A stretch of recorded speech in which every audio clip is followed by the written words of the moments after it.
Los corredores del palacio de cristal resonaban con los pasos apurados de los cortesanos. Aeria caminaba en silencio, flanqueada por sus escoltas, con la cabeza erguida como le enseñaron desde niña, aunque por dentro hervía. Su mandíbula estaba tensa, y las uñas se clavaban en las palmas. Frente a la gran sala de audiencias, la esperaba su madre, la reina Ralsa, con el rostro impecablemente maquillado, pero con una frialdad que ni el cristal de las cúpulas podía igualar. «¿Estás lista?», dijo la reina, sin mirarla.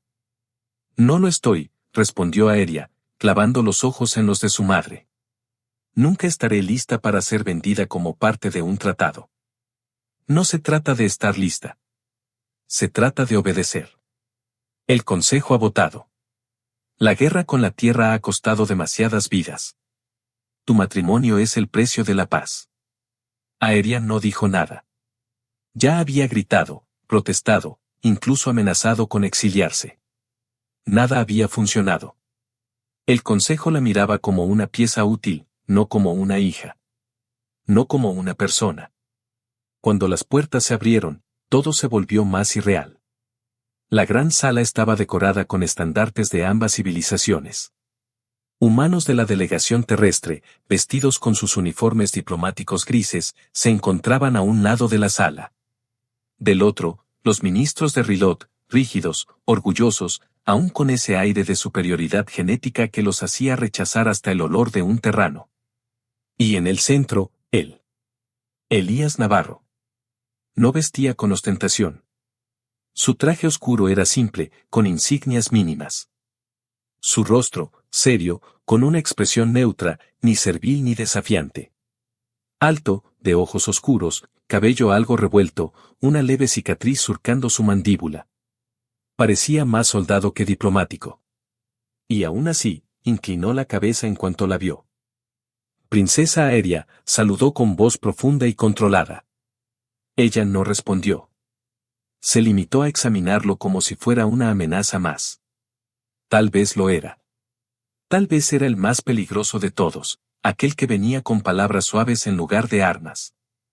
El canciller de Rilot habló con solemnidad. «Hoy se sella un nuevo ciclo entre nuestras especies. La guerra ha cesado. A cambio de esta paz, se forja una unión. Elías Navarro será el consorte de la princesa Aeria, futura reina de Rilot. Que su alianza fortalezca la esperanza de ambos mundos». Una ovación tensa recorrió la sala, mitad deber, mitad presión. Aeria sintió un nudo en la garganta. No era una ceremonia. Era una sentencia. Y todos aplaudían. Horas más tarde, en sus aposentos, miraba su reflejo sin reconocerse. La túnica ceremonial pesaba, pero más pesaban las cadenas invisibles de su linaje. No podía dormir. No podía pensar en otra cosa que en los ojos de ese humano. No por interés. No por atracción. Sino por la forma en que la miró, sin miedo, sin deseo, sin exigencia. Solo con una calma inesperada. Como si supiera que ella no era una princesa arrogante, sino una mujer acorralada. Pero eso no cambiaba nada. Al día siguiente, se encontraría a solas con él. Y aunque el universo entero se estuviera apagando, ella prometió una cosa. No iba a entregarse. No sin luchar. Aeria descendió por el pasillo de mármol negro como si caminara hacia el patíbulo. 2 guardias la escoltaban, pero no la protegían. La vigilaban. El encuentro había sido programado por el Consejo, en una sala neutral, sin símbolos reales, sin escoltas, sin presiones aparentes. Solo los dos, en privado. Aunque Aeria sabía que, en realidad, cada palabra, cada gesto, cada respiración sería monitoreada desde los espejos laterales por ojos invisibles. Cuando entró, Elías ya estaba allí. Sentado con los brazos cruzados sobre una mesa metálica, observaba un libro físico, uno de esos objetos antiguos que los humanos aún conservaban con afecto. Al oír la puerta, se puso de pie. No saludó con reverencia ni con afectación. Solo con un leve asentimiento. «Gracias por venir», dijo él, con una voz que no intentaba halagarla ni manipularla. Ella lo miró, inmóvil. Su túnica granate flotaba tras ella como una llama contenida. No respondió de inmediato. Dio un paso hacia él y tomó asiento sin permiso, como quien reafirma que ese espacio le pertenece por derecho. No tenía opción, dijo finalmente, sin mirarlo. Como tú tampoco. Elías asintió. Cerró el libro y lo dejó a un lado. Tienes razón. No la tenía. El silencio se extendió entre ellos, tenso, pesado como una tormenta antes del rayo. Ella lo estudió, esperando que cometiera el primer error. Una frase vulgar, una mirada lasciva, una sonrisa arrogante. Nada. ¿Por qué tú? Preguntó, de pronto. ¿Por qué yo fui elegido? No. ¿Por qué aceptaste? Elías mantuvo la mirada baja por un momento, como si eligiera las palabras con cuidado. Porque estaba cansado de pelear. Porque vi lo que esta guerra le hizo a mi mundo, y al tuyo. Y porque, cuando el almirante me lo pidió, lo vi en sus ojos. Ni siquiera él creía que aceptarías. Aérea frunció el ceño. No soy una recompensa, ni un símbolo. Lo sé, respondió. Pero también sé que el símbolo no es lo que somos, sino lo que representamos para otros. Y si al casarme contigo se detienen los misiles, entonces sí, acepté. Porque aún quiero que la gente viva. Ella se levantó bruscamente, la silla raspando contra el suelo. ¿Y crees que eso te convierte en un héroe? Elías también se puso de pie, tranquilo. No. Me convierte en alguien que eligió vivir con culpa en lugar de morir con orgullo. Aérea se giró hacia la puerta, decidida a marcharse. Pero se detuvo. Había esperado que él fuera condescendiente o cobarde. Que buscara agradarla. Que intentara seducirla o dominarla. Pero no. Era otra cosa. Algo que no encajaba. ¿Tienes miedo de mí? Preguntó sin volver la cabeza. Sí, dijo él con franqueza. Eso sí la sorprendió. Giró el rostro, apenas. ¿Por qué? Porque eres más fuerte que yo. Y no solo en combate. Porque todo esto te fue impuesto desde que naciste, y aún así estás de pie. No huyes. Y yo tuve que elegir, y aún así tiemblo. Aérea no respondió. Solo lo observó unos segundos más. Luego abrió la puerta y se marchó sin una palabra. El pasillo parecía más largo al regresar. Pero no porque sintiera rabia. Sino porque, por primera vez, la figura del humano que odiaba por decreto, no se veía tan odiosa. Se veía real. Demasiado real. El sol doble de Rilot comenzaba a descender cuando la noticia se filtró por las redes del planeta como un veneno lento. La princesa Aérea, heredera del trono ancestral, sería entregada a un humano. No solo como símbolo de paz. Como esposa. Las calles del distrito Lizaren, corazón cultural de la capital, estallaron en susurros, luego en gritos. Primero en los cafés, después en las aulas, finalmente en las plazas. Los partidarios del aislamiento gritaban traición. Los veteranos de guerra arrojaban sus medallas al suelo. Algunos jóvenes comenzaron a manifestarse con máscaras blancas, el símbolo de la sangre pura. Pronto, la situación escapó al control de la Guardia Civil. Mientras tanto, en los jardines internos del palacio, Aérea observaba las llamas en los monitores. Una estatua suya había sido derribada. Otro mural de la paz borrado con pintura negra. Nos odian, dijo, sin girarse. Temen lo que no comprenden, respondió Elías, que estaba detrás de ella. Ella lo miró, de reojo. No había oído sus pasos. Era su tercer encuentro sin escoltas, como se había acordado en el protocolo de acercamiento. Aérea dudaba que sirviera de algo, pero algo en su interior la impulsaba a no cancelarlo. ¿Y tú? ¿También temes lo que no comprendes? Claro. Solo un necio no tendría miedo. Pero no permito que ese miedo me gobierne. Ella bajó la mirada. La voz de Elías no era triunfante ni condescendiente. Solo honesta. Mi pueblo nunca me perdonará, susurró. ¿Y tú se lo has pedido? Yo no pedí esto, replicó, alzando la voz. No pedí una guerra.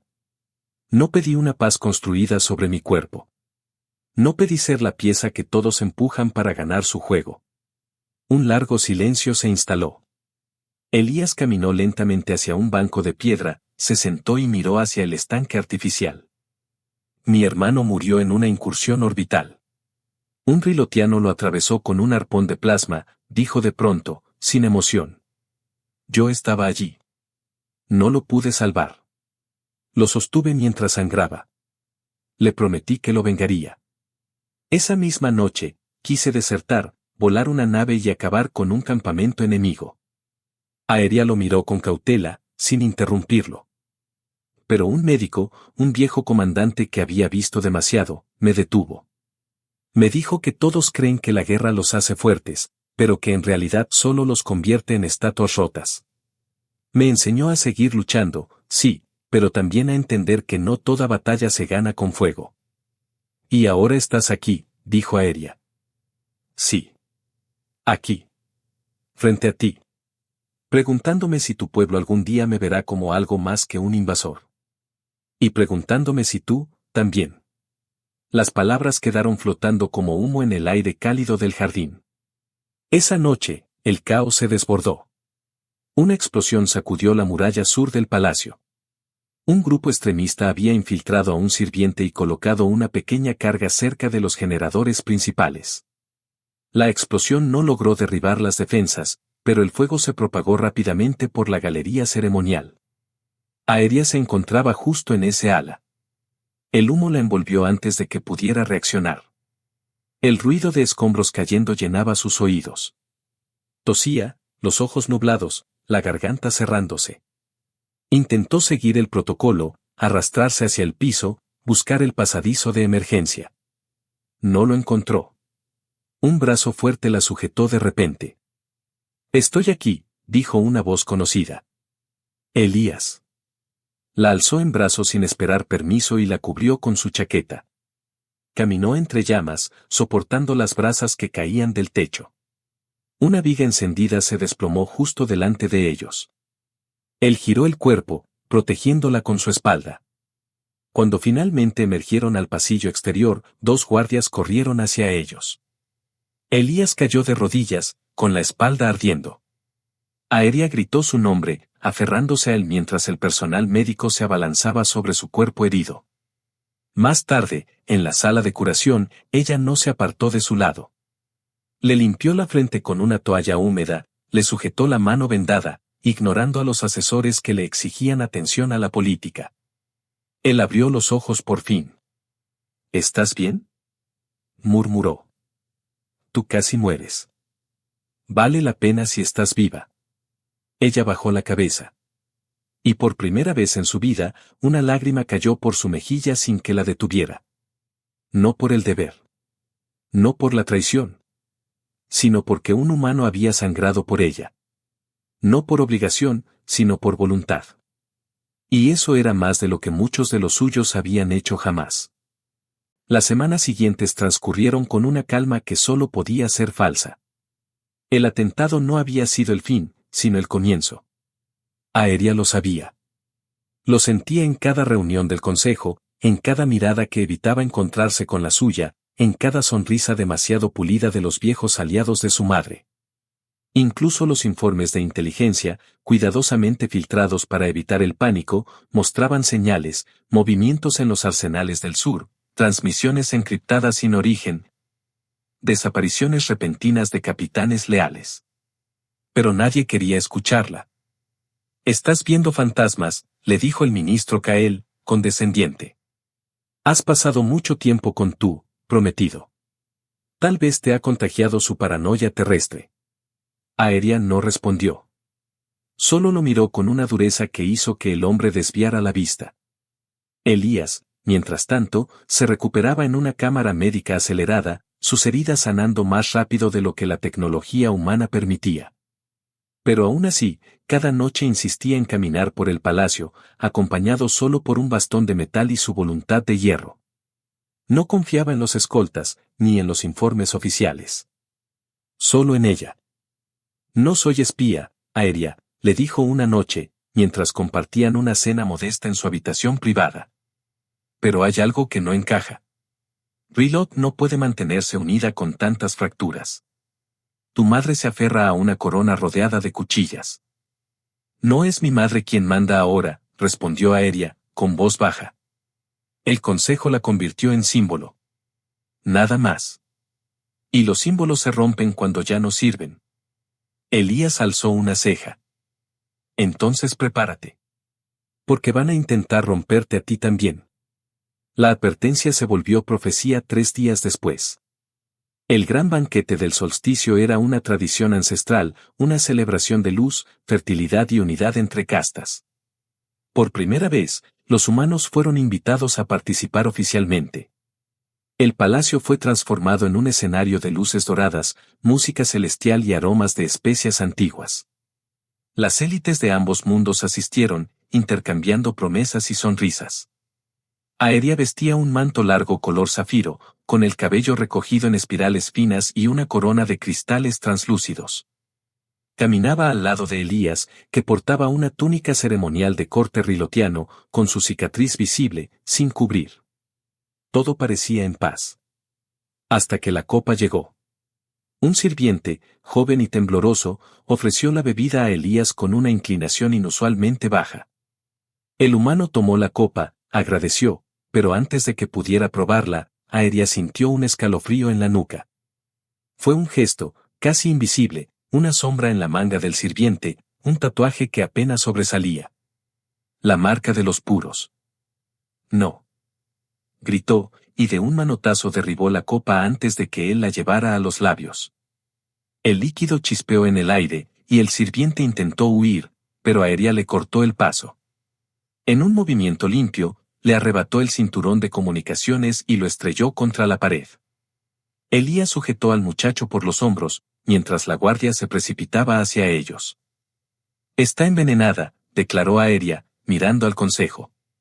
Nos quieren muertos. Y no están solos. La sala estalló en caos. Varios ministros se alzaron de sus asientos, unos fingiendo horror, otros desconcertados.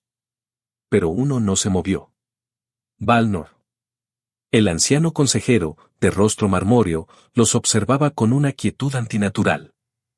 ¿Sabías de esto?, preguntó Aeria. Balnor se levantó lentamente. Su voz sonó como hielo quebrándose. ¿Sabes qué es lo más triste de todo esto, princesa? Que aún crees que un matrimonio puede curar el alma de un planeta. Sacó un pequeño dispositivo del interior de su túnica y lo activó. Un zumbido retumbó en las paredes. Los servidores se apagaron. Las puertas se cerraron con cerrojos automáticos. La sala quedó sellada. Y entonces, soldados camuflados con insignias antiguas emergieron desde los túneles secretos del salón. Armados. Silenciosos. Dispuestos a matar. Elías reaccionó primero. Tomó la lanza ceremonial de una escultura cercana y la arrojó con precisión.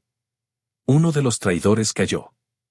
Aeria, con la agilidad de su entrenamiento, se deslizó entre los atacantes y desarmó a 2 con sus propias armas.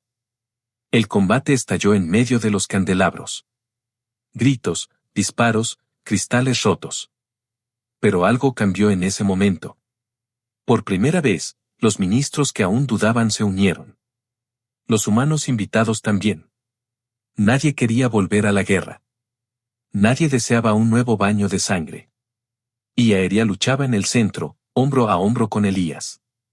Ya no eran enemigos. Ya no eran desconocidos.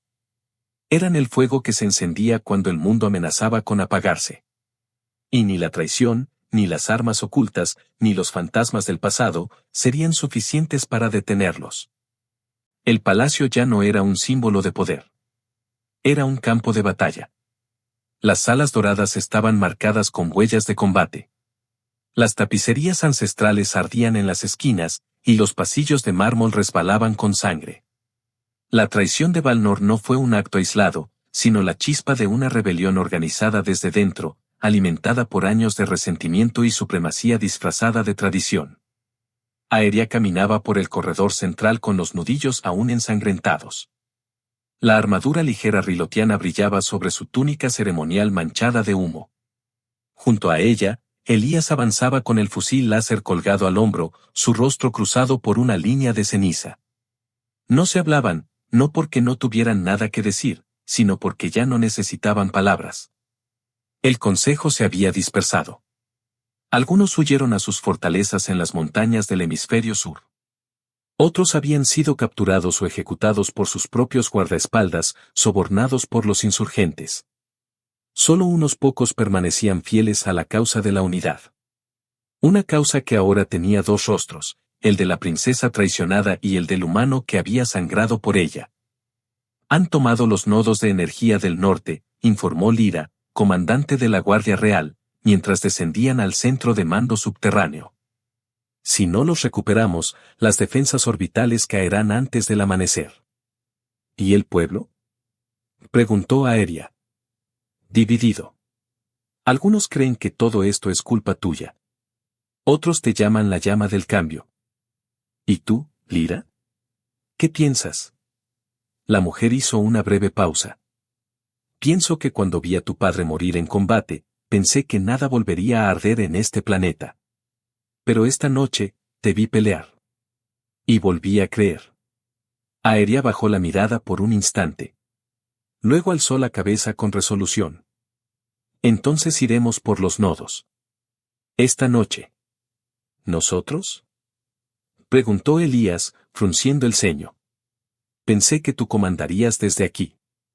He pasado demasiado tiempo en salones. Ya no hay espacio para órdenes desde la distancia. Él sonrió, pero con tristeza. Sabes que probablemente sea una trampa, ¿no? Lo sé. Y aún así, vamos. La nave de asalto se elevó al anochecer. El cielo estaba manchado por humo, y los satélites orbitales comenzaban a apagarse uno a uno. El enemigo ya no se ocultaba. La rebelión se hacía llamar a sí misma el legado, convencidos de que Rilot debía volver a sus raíces puras, expulsar a los humanos y aislarse hasta reconstruir su antigua gloria. Pero Aeria sabía la verdad. El pasado no era glorioso. Era arrogante. Sordo. Ciego. Cuando aterrizaron en el complejo de energía, los disparos comenzaron de inmediato. Lyra lideró el ataque frontal mientras Aeria y Elías flanqueaban por los ductos laterales. El interior del nodo estaba oscuro, las luces parpadeaban, los cables colgaban como raíces muertas.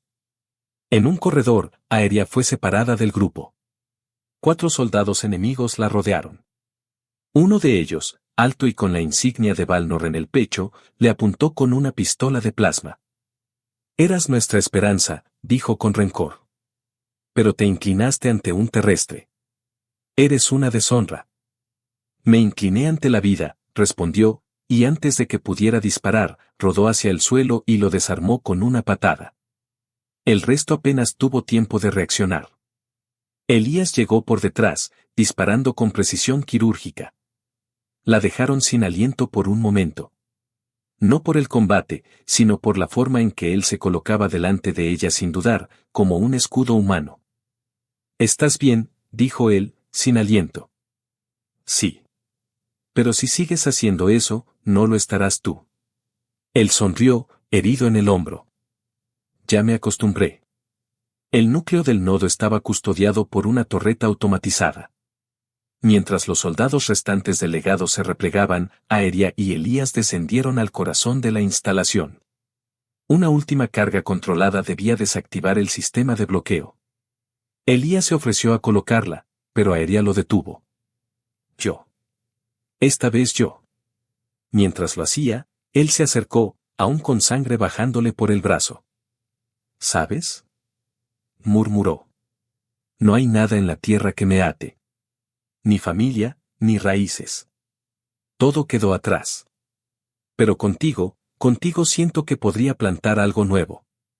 Ella no respondió. Solo colocó la carga y, al girarse, lo besó. Sin decirlo, sin avisar. Un beso breve, sucio por el sudor y el polvo, pero tan real como el fuego que los rodeaba. Cuando el nodo quedó asegurado y las defensas orbitales se encendieron nuevamente, Rilot contuvo el aliento. Porque por primera vez en generaciones, una princesa no salvó a su mundo con discursos o pactos. Lo salvó con sus manos.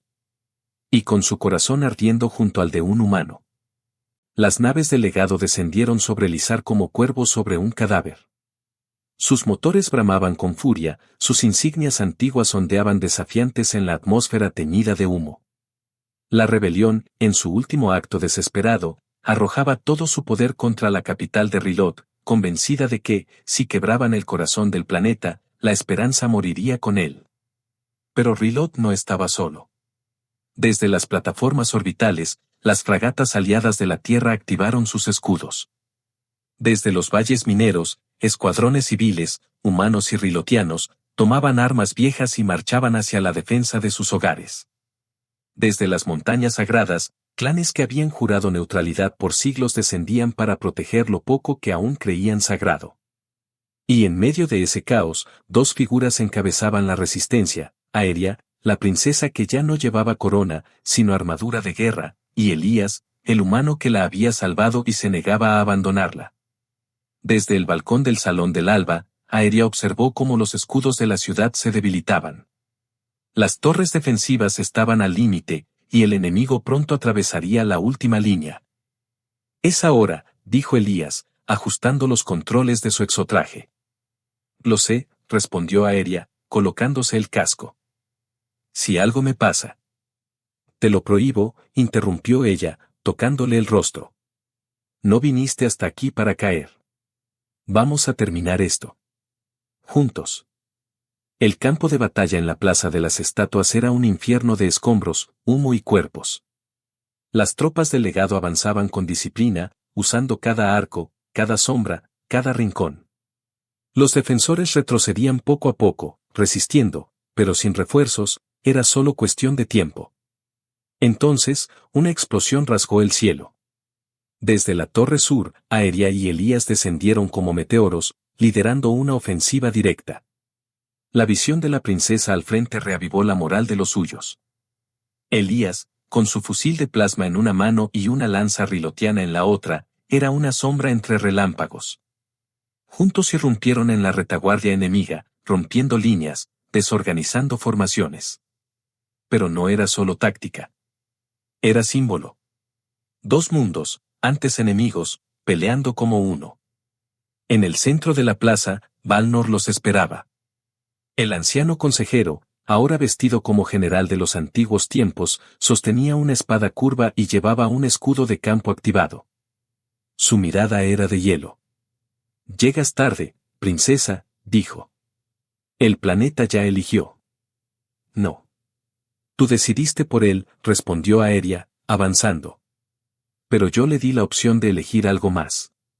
Valnor cargó sin más palabras. La batalla final no fue elegante ni noble. Fue brutal. Rápida. Rabiosa. Elías cubría los flancos mientras Aeria esquivaba, contraatacaba, giraba. Las armas chocaban, las chispas volaban, el suelo temblaba. Una estocada rozó el costado de Aeria. Un golpe lanzó a Elías contra un muro. Pero ella se levantó. Sangrando. Temblando. Y con un grito que parecía arrastrar siglos de humillación y sometimiento, se impulsó y hundió su lanza justo en el núcleo del escudo de Valnor. El campo vibró, estalló en una explosión de luz. El anciano cayó de rodillas. No dijo nada. Solo miró el cielo una última vez, como si no comprendiera cómo la historia lo había dejado atrás. Y entonces, el silencio. Las tropas del legado bajaron las armas una a una. Algunos cayeron de rodillas. Otros huyeron. Muchos simplemente dejaron de luchar. Habían perdido. La ciudad respiró por primera vez en días. Horas después, en el corazón del palacio en ruinas, Aeria se sentó sobre los escalones del trono destrozado. Elías llegó con el brazo vendado y el rostro cansado.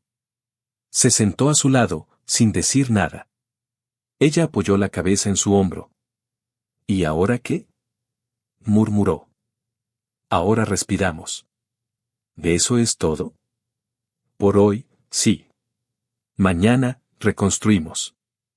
Días después, en una ceremonia improvisada entre las ruinas, sin coronas ni suntuosidad, Aeria alzó su voz ante el pueblo reunido. No seré reina por sangre. Ni él será mi consorte por decreto. Hoy, les hablo como una de ustedes. Sobreviviente. Ciudadana. Humana o rilotiana, da igual. Estamos vivos. Y eso lo logramos juntos. Elías se acercó y tomó su mano. Hoy elegimos el amor, dijo. Mañana, el futuro. Los vítores llenaron el aire. Gente de ambos mundos abrazándose. Soldados llorando. Niños riendo por primera vez desde que todo comenzó. Y en medio de ellos, Aeria y Elías se miraron. No como una princesa y su guardián. No como símbolos políticos. Sino como dos personas que habían pasado por el fuego y habían salido más fuertes. Rilot renació. No bajo un imperio. Sino bajo una promesa. Una que empezaba con dos corazones que, contra todo pronóstico, aprendieron a latir como uno.